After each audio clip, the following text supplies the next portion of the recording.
嚟到冰島嘅最後一集啦，今次會喺西部同埋斯內山半島逗留2日1夜。第一站嚟到嘅呢一個瀑布，個人嚟講，我覺得呢個係我喺冰島睇過以嚟最靚嘅瀑布。當然嗰日天氣好好，喺陽光嘅照射下，個瀑布同埋隔籬嘅樹林景都顯得好靚。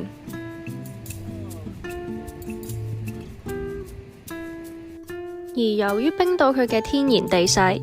冰島都有唔少嘅地熱溫泉， Cromer 就係其中一個可以喺冰島浸溫泉嘅地方啦。喺沿途經過嘅時候呢，見到呢度就話呢度嘅地熱水呢係成100度，啲煙呢都係咁噴出嚟，令我呢諗起之前喺日本去睇別府嗰啲地獄溫泉嘅時候咁樣。咁當然啦，如果係真正俾你去浸嗰啲就唔會咁高溫啦。嗰日咁凍嘅天氣，喺度咁樣經過，感受下啲熱氣，即刻都暖返晒。不過當日我哋就冇用嗰啲時間去浸溫泉，反而係用咗啲時間嚟呢個 horse farm 睇馬。上一集都講過，冰島馬係好特別嘅，因為佢哋都係純種馬。一入到嚟之後，就首先會有職員帶我哋去一間房嗰度聽書，聽下呢個家族經營嘅 horse farm 嘅一啲歷史，同埋認識下唔同馬嘅步姿。跟住就會帶我哋嚟到更加近距離咁樣去接觸啲馬，例如可以同佢哋梳下毛啦，又或者餵下佢哋食草。啲馬其實都好得意，好有靈性，食得好滋味咁嘅樣。然後呢個就係佢食飽咗之後好乖嘅樣，或者未食飽要吸引人注意，喺度發晒脾氣。之後職員繼續帶我哋去參觀呢個 horse farm， 呢度都好善用冰島嘅地熱資源，例如呢度嘅職員會用地熱水沖涼，沿途都見到呢度有一個小間歇泉，亦都會用呢度嘅地熱蒸汽去焗麵包，好得意。佢哋係用呢啲牛奶紙盒去裝住啲麵粉去焗麵包。參觀完呢個 horse farm 之後呢，其實我係好感受到呢度嘅職員係好愛錫啲馬，佢哋會好記得唔同馬嘅特性啦，同時間亦都會好細心咁照顧佢哋。最後職員都沖咗杯熱朱古力俾我哋，仲俾我哋試埋頭先嗰啲地熱包。跟住我哋就去咗一個叫做 Reykjavik 嘅小鎮行咗一陣。而家呢個小村莊呢，大約只有60個居民，有一個博物館、一間學校、一個圖書館、一個小教堂。而呢度亦都係中世紀文豪司徒魯松嘅故居。喺下一站去睇瀑布之前呢，我哋就去醫咗肚先。如果想喺睇熔岩瀑布之前好快咁醫肚呢，都可以試下呢一間餐廳。不過你要預咗呢，喺冇乜咩食物選擇嘅情況之下呢，呢度嘅物價都真係比較高。就咁一碗湯再加啲麵包都要成2500克朗，即係差唔多160蚊港紙。個湯同個麵包呢就絕對唔難食嘅，都有得添麵包。不過大家如果唔想捱貴餐嘅話呢，咁就唯有自備乾糧啦。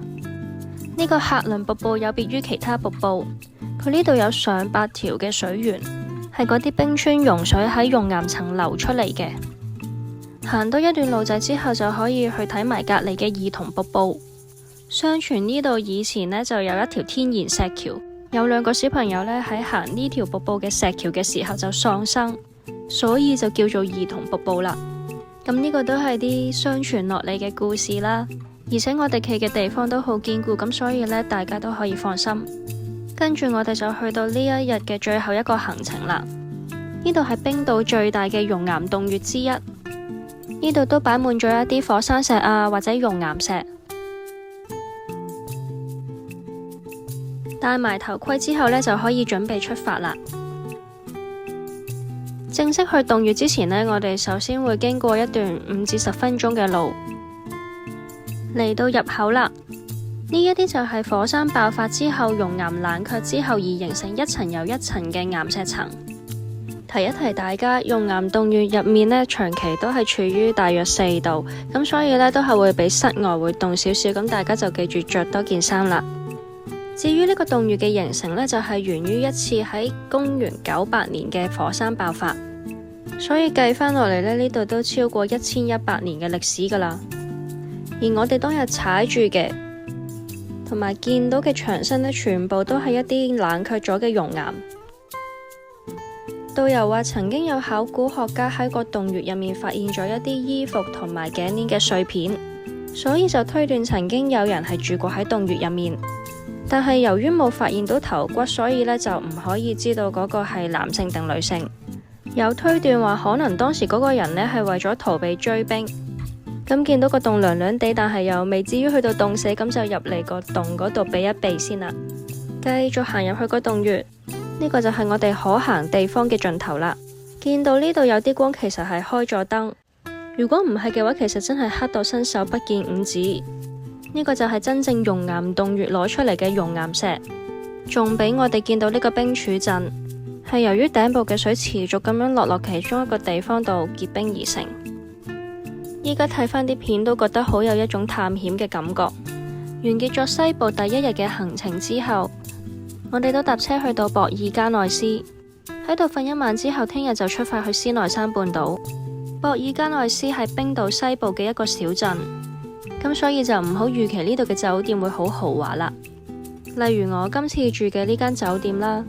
房入面嘅設備都好簡單，基本上設備就係咁樣啦，一眼望晒，比較有年代感。博爾加內斯嘅餐廳唔係好多，如果想食嘢嘅話，都可以嚟返呢個油站入面，入面都會有超市啊，亦都有好幾間嘅餐廳可以揀。咁嗰日我就揀咗食 pizza， 簡簡單單咁樣喺度食完一餐之後，喺出面望多陣風景，影埋個海景之後呢，跟住就行返去酒店啦。第二日出發去斯內山半島嘅呢個海柏沙灘，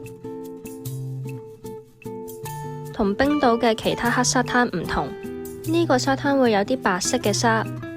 嚟到呢度就要盡量保持安靜，同埋如果見到海豹嘅話呢，記住保持一定嘅距離。不過喺夏天先會有大啲嘅機會見到海豹喺沙灘上面曬太陽，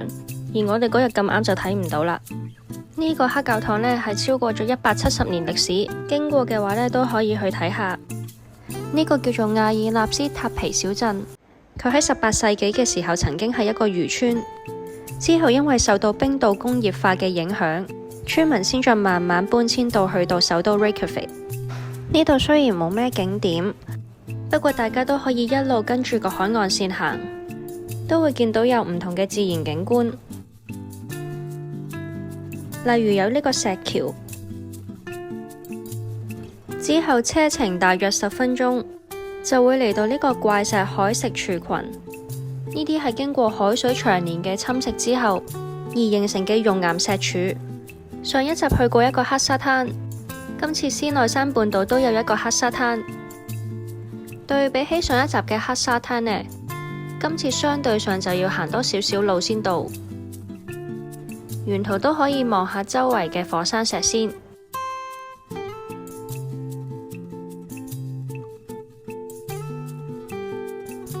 喺正式踏入沙嘅部分之前，